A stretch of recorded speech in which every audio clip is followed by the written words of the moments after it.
कहानी जंगल का राज। चकोर दादा।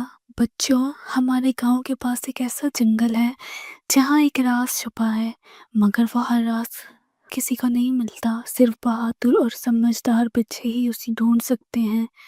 अली की आवाज जोश से, सारा हमें ये राज ढूंढना चाहिए। सारा, हाँ अली, चलो चलते हैं। लेकिन अगर कुछ खौफनाक हुआ तो? अचानक जंगल से एक सरगोशी नुमा आवाज आती है, धीमी और खौफनाक, वापस चले जाओ वरना राज तुम्हें नहीं छोड़ेगा। बच्चों की सांसें तेज होने लगती हैं। अली, ये क्या था? सारा, किसी की आंखें झाड़ियों में चमक रही हैं। अली की आवाज हैरत से, सारा देखो, ये क्या है? ये तो कोई कदीम नक्शा लग रहा है। अचानक जमीन हिलने लगती है।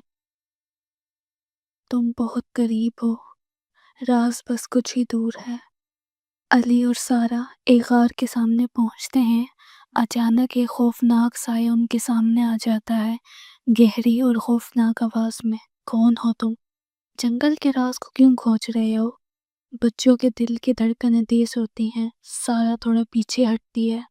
हम सच्चाई जानना चाहते हैं। उल्लू की आवाज, अगर तुम सच्चाई के साथ सवाल पूछोगे तो ये साया तुम्हें रास्ता दे देगा। जंगल का सबसे बड़ा राज क्या है? अचानक साया गायब होने लगता है। गार का दरवाजा खुल जाता है। सारा खुशी से, हमने कर दिखाया अली। अली और सारा गार में दाखिल होते हैं। एक चमकता हुआ रोशनी का गोला नजर आता है। चकोर दादा। बच्चों, तुमने बहादुरी और अक्लमंदी से जंगल के राज को खोल दिया। ये रोशनी हमेशा तुम्हारे साथ रहेगी। कहानी खत्म होती है।